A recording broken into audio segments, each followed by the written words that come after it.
Hay lugares en México que no aparecen en los mapas, no porque sean secretos de Estado, no porque oculten tesoros, sino porque a nadie le importan. Son las arrugas en el rostro de la patria, cicatrices en la tierra que nadie quiere ver, heridas que supuran en un silencio eterno, puntos ciegos, rincones olvidados por Dios y, lo que es peor, por el gobierno. En las entrañas de Hidalgo, en la sierra más seca y olvidada, existe uno de esos lugares. Un puñado de casas esparcidas sin orden ni concierto. Se llama Las Ánimas Perdidas. Un nombre que no es una casualidad. Es una profecía autocumplida. Allí, en la colina más alta, la más pelada, alejada de las demás, como si tuviera una enfermedad contagiosa, hay una casa. Una costra de adobe sobre la piel de la montaña. Durante décadas, los vecinos la vieron como un fantasma, una presencia muda en el horizonte, una pregunta que nadie se atrevía a formular en voz alta. Se murmuraba en las cantinas, se susurraba en las cocinas, los de la loma, los raros, los sin nombre. Sabían que allí vivía gente, claro que lo sabían, pero no sabían qué clase de gente, solo veían el humo. A veces, y en las noches sin luna, si el viento soplaba en la dirección correcta, creían escuchar un llanto o una risa. No podían distinguirlo. Y a veces, solo a veces, una sombra moviéndose detrás de una ventana sucia, una silueta sin rostro. Hoy vamos a abrir esa puerta, vamos a cruzar ese umbral, y lo que encontraremos allí dentro cambiará para siempre su percepción de la soledad, del silencio, de la familia y del abandono. Yo soy padre del valle. La historia que van a escuchar es real, es brutal y es absolutamente necesaria, porque el horror no desaparece si cerramos los ojos. Al contrario, crece en la oscuridad, se alimenta de nuestra indiferencia. Si crees que estas voces, las voces de los olvidados, merecen ser escuchadas, que el horror no debe ser archivado en el olvido de un expediente, suscríbete, activa la campana, porque el silencio es el cómplice perfecto de la atrocidad. Y nosotros estamos aquí para gritar. Todo comenzó con ella, con Elena Sánchez, una trabajadora social de 24 años, recién salida de la universidad, todavía con el brillo del idealismo en los ojos, llena de esa peligrosa mezcla de inocencia, energía y la creencia de que podía cambiar el mundo. Le asignaron la región más pobre del municipio, la más olvidada, la que nadie quería. Su jefe, un hombre llamado Ricardo, de hombros caídos y una mirada perpetuamente cansada, le entregó una pila de carpetas delgadas y polvorientas. Bienvenida al DIF, Elena. Esta es tu zona. La llaman el Rincón del Castigo. No dan muchos problemas, porque para dar problemas hay que existir. La sonrisa que le dedicó fue una mueca triste. Elena revisó los archivos uno por uno. Nombres, fechas de nacimiento borrosas, direcciones vagas como junto al arroyo seco. La mayoría de las carpetas estaban casi vacías. Testimonios de una burocracia que se limitaba a registrar la existencia, no a mejorarla. Pero una carpeta llamó su atención. Era más vieja que las demás. El cartón amarillento y suave al tacto. Familia García. Dirección: la casa en la colina, Las Ánimas Perdidas. No había fotos. No había reportes de visitas en los últimos 15 años. Solo una nota escueta, escrita a mano con una caligrafía temblorosa en una ficha de 1998. Núcleo familiar aislado. ¿Autosuficiente? No requiere intervención. Se recomienda no insistir. 15 años de nada. 15 años de silencio burocrático. Se recomienda no insistir. Esa frase le taladró la mente. No era una recomendación. Sonaba a advertencia. ¿Y esta familia?, preguntó Elena, sosteniendo la carpeta como si quemara. Su jefe ni siquiera levantó la vista del monitor, donde jugaba una partida de solitario. Ah, los García, los ermitaños, el fantasma de la colina. Déjalos en paz. Es un consejo de amigo. Llevan ahí desde siempre. Nunca piden nada, nunca molestan a nadie. Son como las piedras. Simplemente están. Mejor así. Pero Elena no podía dejarlo pasar. Algo en esa nota. Aislado. No insistir. Le producía un escalofrío. No era una descripción. Era una sentencia de olvido. Sintió un nudo en el estómago. Una responsabilidad que no podía nombrar, que le arañaba por dentro. La voz de la conciencia, o quizás la voz de las almas perdidas en esa colina. Decidió ir. En contra del consejo de su jefe. En contra de la lógica de la supervivencia en esa oficina. En contra del sentido común de los locales. El conductor del único taxi del pueblo, un hombre viejo con la piel curtida por el sol, se negó al principio. No vaya para allá, señorita. A esa gente no le gusta la visita. No son de este mundo. ¿A qué se refiere?, insistió Elena. El hombre escupió por la ventana. Son raros. Se cuidan solos. Y no les gusta que los miren. Dicen que el viejo, el abuelo, tiene mal de ojo. Pero Elena insistió. Le pagó el doble. El coche la dejó al pie de la colina, donde el camino de tierra se convertía en una vereda de cabras. El resto del camino debía hacerlo a pie. El aire era pesado. Caliente. Denso. El sol golpeaba sin piedad, blanqueando el paisaje.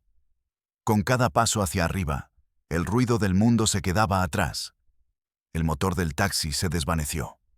Luego, el ladrido de un perro. Pronto, solo existía el sonido de sus propios pies sobre la tierra seca y las piedras sueltas, y el latido de su corazón en sus oídos. Un tambor en medio de un silencio absoluto. Antinatural. La casa se hacía más grande, más intimidante. Las paredes de adobe estaban agrietadas como la piel de un anciano. Las pocas ventanas, pequeñas como ojos de topo, estaban tapadas con tablas de madera y trapos viejos y descoloridos. Un olor extraño flotaba en el aire, cada vez más intenso. Una mezcla de leña quemada, de humedad estancada y algo más. Algo dulzón, penetrante, enfermizo. El olor a carne a punto de pudrirse.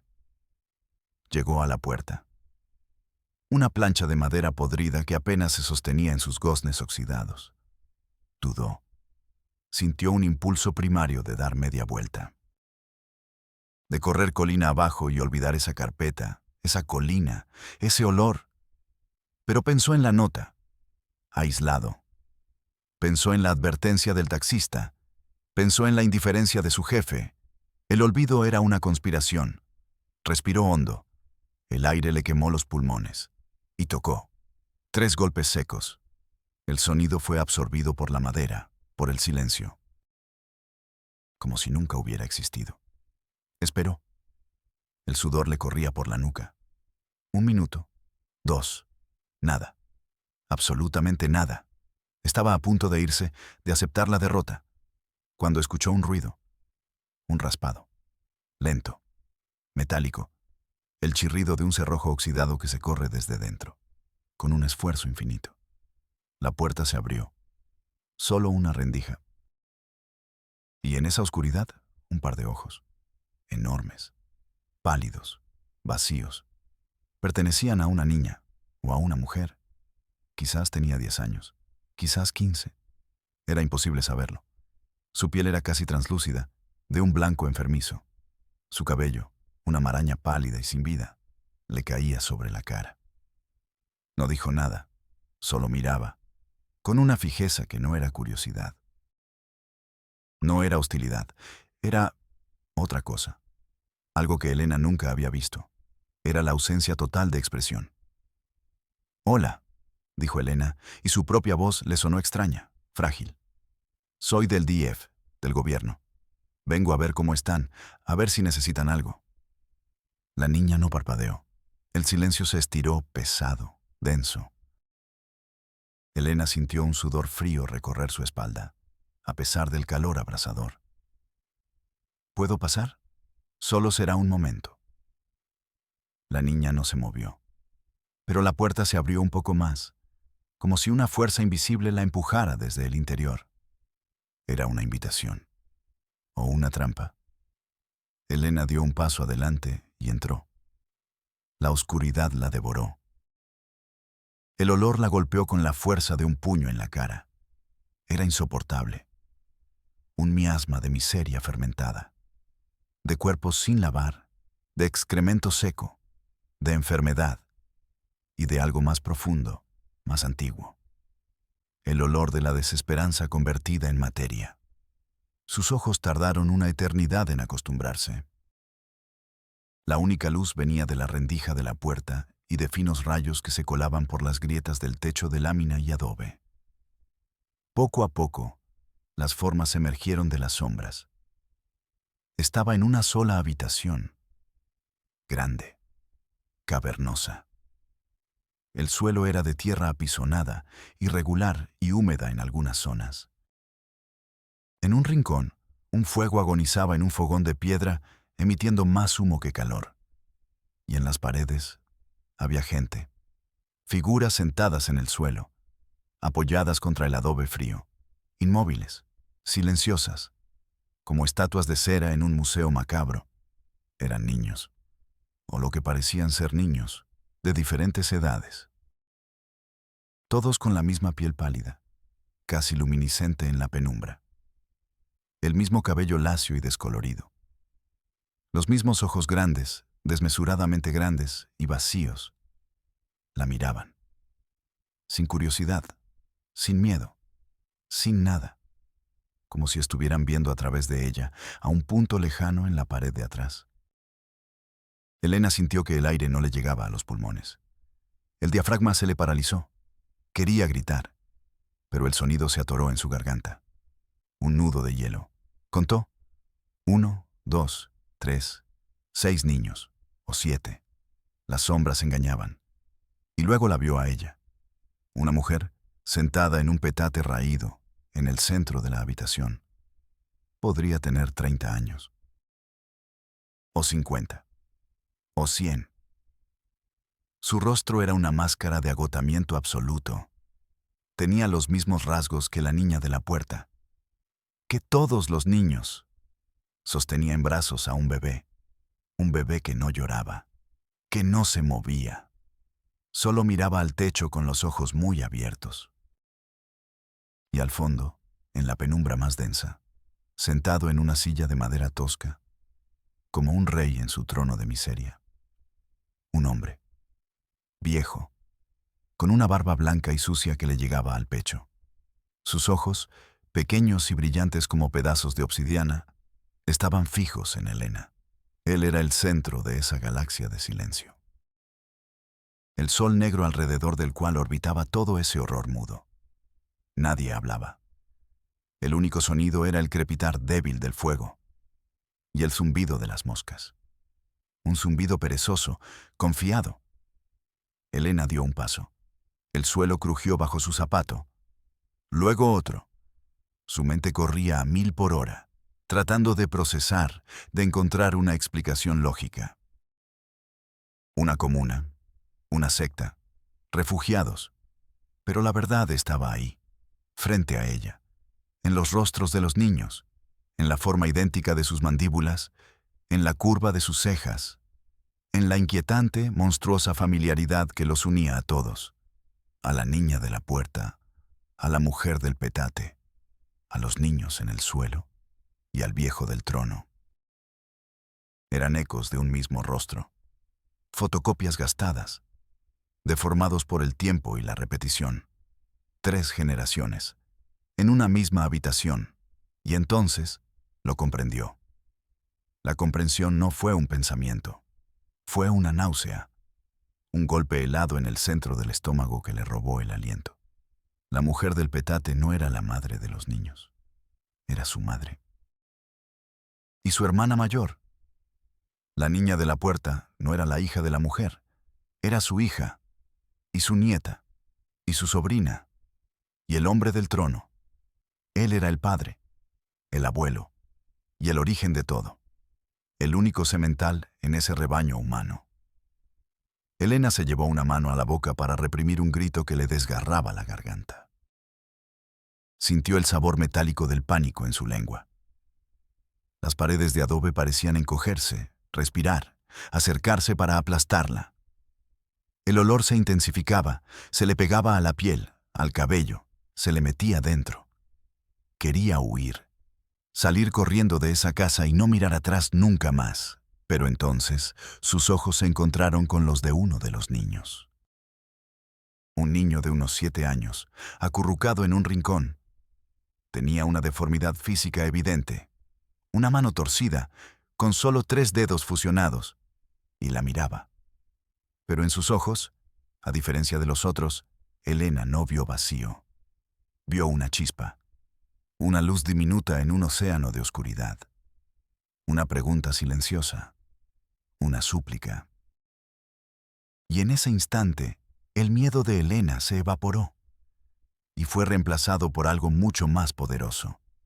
Rabia, una furia fría, pura y absoluta.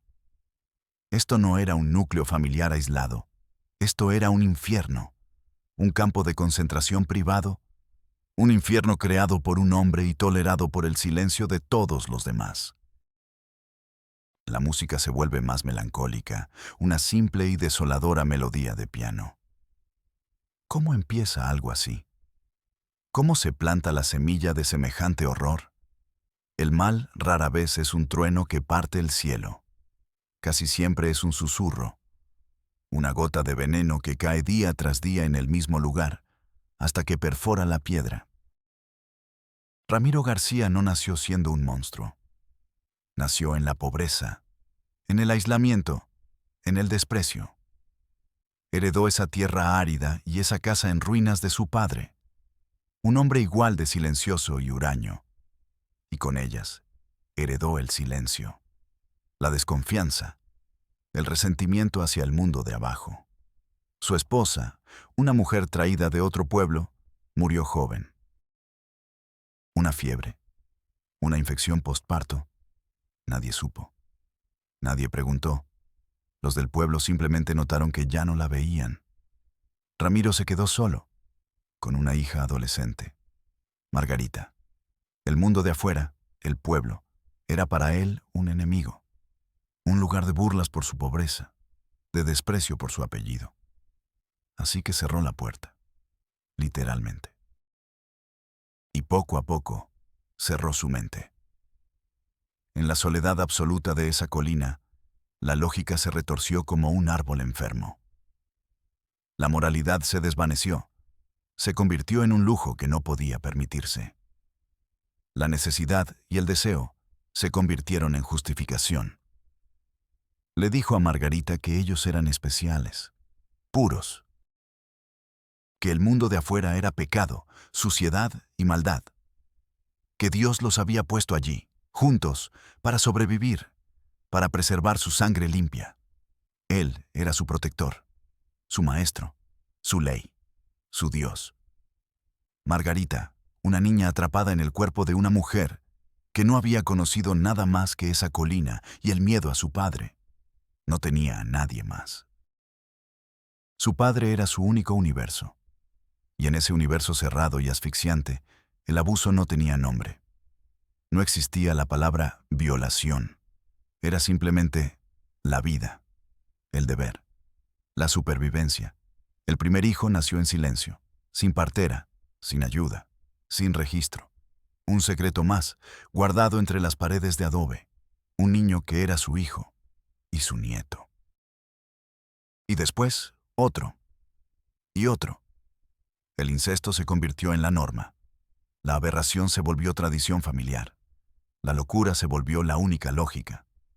Cuando las hijas de Margarita crecieron y se convirtieron en mujeres, el ciclo se repitió. Se expandió. Ramiro era el patriarca, el único hombre, el dueño de todos los vientres. El ciclo se retorció sobre sí mismo. Hija se convirtió en madre y hermana, padre en abuelo y padre. El árbol genealógico dejó de ser un árbol. Se convirtió en un nudo ciego, una maraña podrida de la que nadie podía escapar. El pueblo sabía.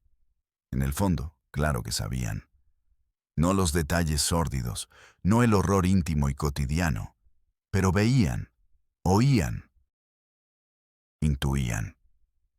Veían que las mujeres nunca salían, que los niños que a veces vislumbraban a lo lejos tenían todos la misma cara pálida, el mismo andar lento. Pero mirar hacia otro lado era más fácil. Juzgar desde la distancia era más sencillo que subir esa colina y preguntar. Son gente rara. Allá ellos con sus cosas.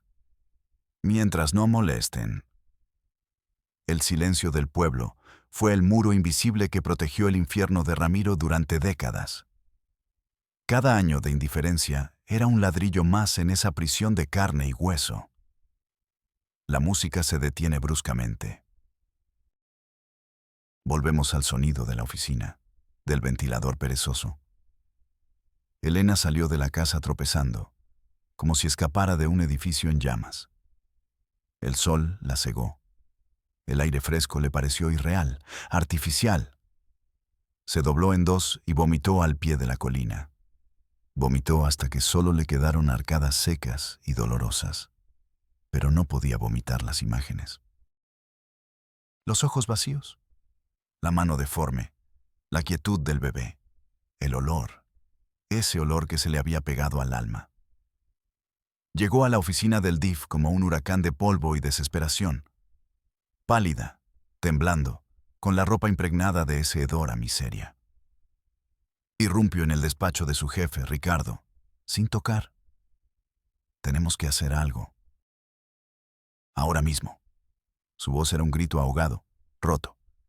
La familia García es un horror, es incesto, abuso sistemático.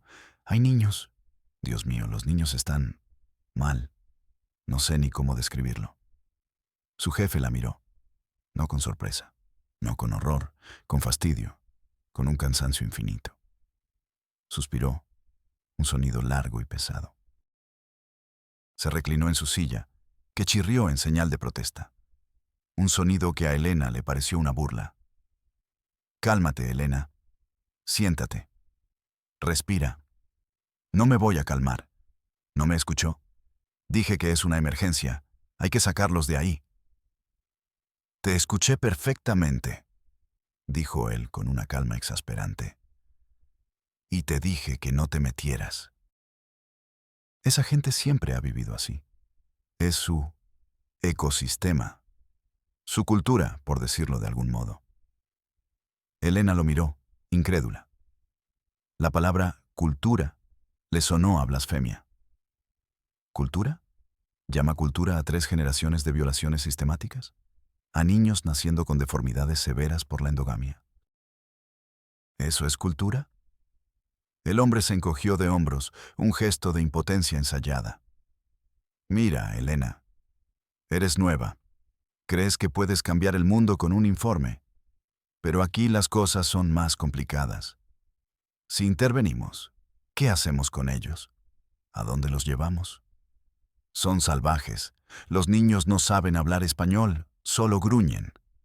No conocen el mundo. Separarlos sería peor para ellos. Y sería un escándalo mayúsculo para el municipio. ¿Entiendes? Elena sintió un frío que no era de este mundo. El frío de la burocracia. El frío de la indiferencia calculada y pragmática. No me importa el escándalo. Me importan ellos. Es nuestro trabajo. Tenemos que sacarlos de ahí. El jefe suspiró de nuevo. Abrió un cajón y sacó un formulario. Lo deslizó sobre el escritorio. Está bien. Veo que eres terca. Si tanto insistes, llena esto. Es el formato 17C. Reporte de situación familiar atípica y de alto riesgo. Sé muy específica en los detalles. Cuando lo tengas, lo turnaremos al área jurídica. Ellos evaluarán la viabilidad de una intervención. Elena miró el papel. Casillas. Líneas. Preguntas de opción múltiple. ¿Se observa violencia física evidente? Sí, no. Los menores presentan desnutrición. Grado 1, 2, 3. El sistema no quería entender el horror. Quería clasificarlo, cuantificarlo, ponerle un número de folio. Sintió que las manos le temblaban de rabia. Llenó el formulario. Lo entregó. Pasaron los días, una semana, 2, nada. Cada vez que preguntaba, la respuesta era la misma. Una letanía mortal. Está en proceso de revisión. Lo está analizando el licenciado Valdivia y está de vacaciones. Hay que esperar el dictamen del comité. Desesperada, fue a la policía. Al comandante de la policía municipal. Un hombre con un bigote espeso y una barriga que se asomaba por debajo de la camisa abotonada con esfuerzo, le contó todo. Con detalles crudos, sin omitir nada. Con la voz quebrada. El comandante la escuchó mientras limpiaba sus uñas con la punta de un clip desplegado. Cuando terminó, bostezó. Ni siquiera intentó disimularlo. Un bostezo ancho, ruidoso. Mire, señorita, entiendo su preocupación, de verdad. Pero legalmente, ¿qué tenemos? ¿Hay una denuncia formal? ¿Alguna de las mujeres le dijo que fue forzada? ¿El viejo la amenazó a usted? Son víctimas, están incapacitadas para denunciar. Algunos ni siquiera hablan, exclamó Elena, sintiendo que la histeria le subía por la garganta. Exacto, dijo el comandante como si le diera la razón. Entonces, no hay delito que perseguir. Para mí, esto es un asunto familiar. Muy raro, ¿sí? Asqueroso, si me pregunta mi opinión personal. Pero mientras no haya un cuerpo o una denuncia firmada, mis manos están atadas. Señaló una pila de carpetas grasientas en su escritorio. Tengo 3 secuestros este mes, robos de ganado cada semana, 2 homicidios en la cantina. No tengo tiempo ni recursos para encargarme de familias extrañas que viven en el cerro y no molestan a nadie. Elena se quedó de pie en medio de la oficina. El zumbido de las luces fluorescentes era lo único que oía. El olor a café rancio y a papel viejo. Se sintió diminuta, impotente. El sistema no estaba diseñado para proteger a los débiles. Estaba diseñado para protegerse a sí mismo del problema. Su último recurso fue el presidente municipal. Consiguió una cita después de una semana de insistencia. La recibió en su oficina con aire acondicionado helado y muebles de madera oscura y brillante. Le ofreció un vaso de agua embotellada. La escuchó con una expresión de profunda seriedad, con las manos entrelazadas sobre el escritorio. Asentía en los momentos adecuados. Hacía ruidos de comprensión. ¡Qué barbaridad! ¡Inconcebible! Elena, por un momento, sintió una chispa de esperanza. Él entendía. Cuando terminó su relato, el político se quedó en silencio un momento. Señorita Sánchez, Elena, permítame decirle que aplaudo su celo profesional, su vocación de servicio, de verdad. Personas como usted son las que necesita este país. Hizo una pausa, eligiendo sus palabras como un jugador de ajedrez. Pero debe entender la extrema delicadeza de este asunto. Un operativo en esa casa, la prensa se enteraría. Los de la capital, imagínese los titulares. El pueblo del incesto. El horror de Hidalgo. esto afectaría al turismo, a las posibles inversiones, a la imagen de nuestra comunidad trabajadora y decente. Y la vida de 13 personas, incluyendo 8 niños, ¿no afecta a la imagen de su comunidad?, replicó Elena, con la voz temblorosa de ira contenida. El hombre sonrió, una sonrisa paternalista, vacía, que no le llegó a los ojos. Por supuesto que sí, y lo vamos a tratar, pero con discreción, con el debido proceso. He hablado con su jefe en el DIF. Me dice que esto ya está siendo manejado por el área jurídica, que es el conducto apropiado. Se puso de pie, la señal de que la audiencia había terminado. Mientras la acompañaba a la puerta, le puso una mano en el hombro, un gesto que pretendía ser paternal y que se sintió como una amenaza. Por cierto, hay una vacante para coordinar los programas de la tercera edad en la cabecera municipal. Un ambiente mucho más tranquilo, más estructurado. Piénselo. Sería un ascenso. Una persona con su empuje llegaría lejos si elige las batallas correctas. La puerta se cerró. Elena se quedó en el pasillo pulcro y silencioso. El aire acondicionado había enfriado su piel, pero por dentro ardía. No le estaban pidiendo paciencia. Le estaban ofreciendo un soborno, un ascenso a cambio de su silencio. Regresó a su oficina. En su escritorio había un memorándum oficial. Un superior, alertado por el presidente municipal, había reevaluado el caso. Leyó el texto. Y el mundo se detuvo. Dado que no se puede comprobar la residencia continua de todos los menores en el domicilio y ante la falta de actas de nacimiento que acrediten el parentesco, se reclasifica el caso de manera preventiva. Señora Sánchez, ahora esto es un caso de personas desaparecidas o no localizadas. Eso le corresponde a otra dependencia. Se le instruye llenar el formato 2B para turnar el expediente a la Fiscalía Especializada. El formato 2B. Una tumba de papel. El sistema no buscaba justicia. Buscaba ordenar el horror en carpetas, clasificarlo, archivarlo hasta que fuera olvidado. Esa noche, Elena no durmió. Las caras de los niños la perseguían en la oscuridad. La indiferencia de los funcionarios resonaba en sus oídos como un eco infinito. Entendió que el sistema no le iba a fallar. El sistema, en su perfecta y monstruosa lógica, le había funcionado a la perfección.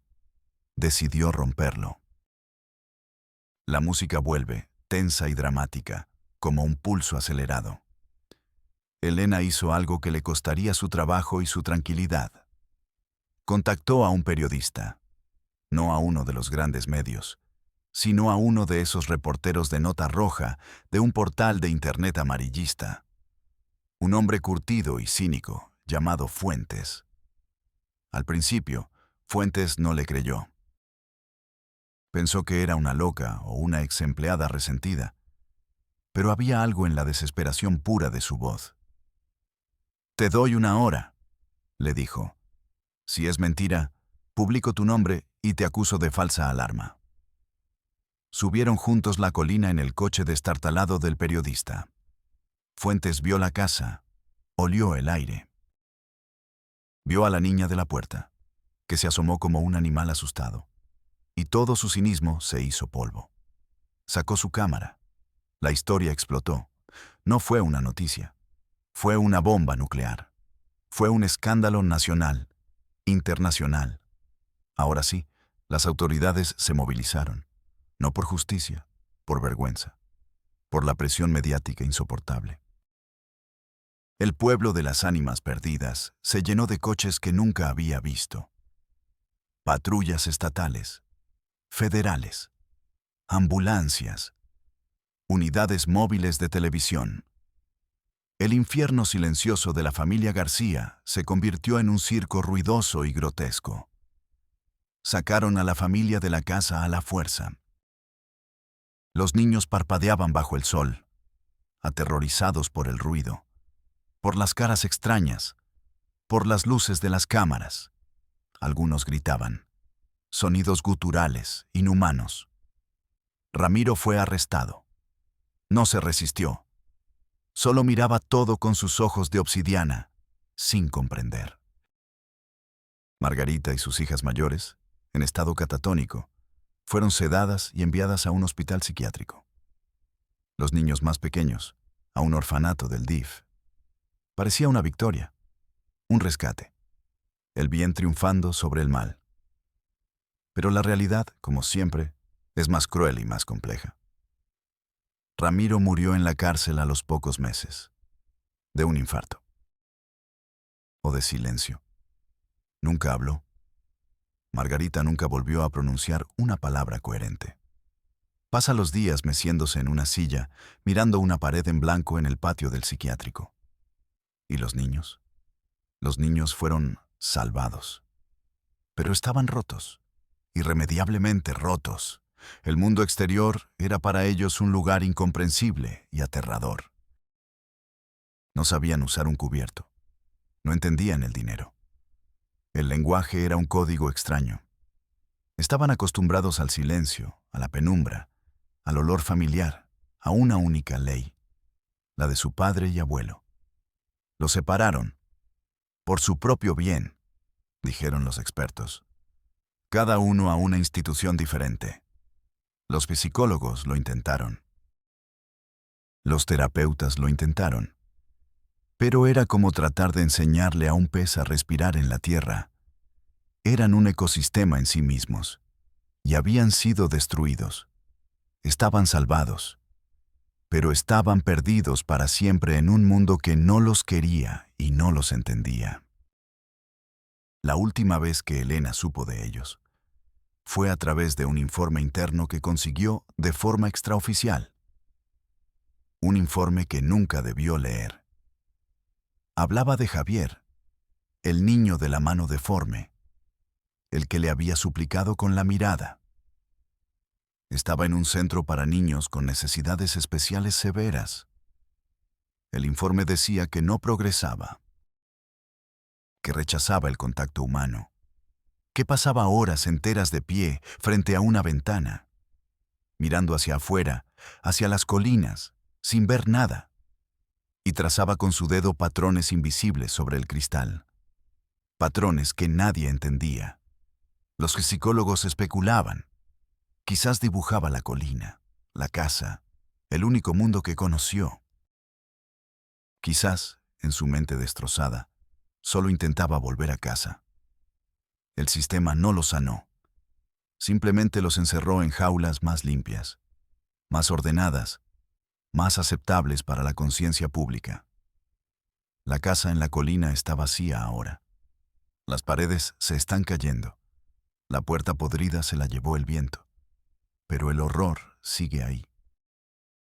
Impregnado en la tierra, en el aire, y en la memoria de un país que prefiere clasificar sus tragedias en formatos y archivarlas, para poder olvidarlas.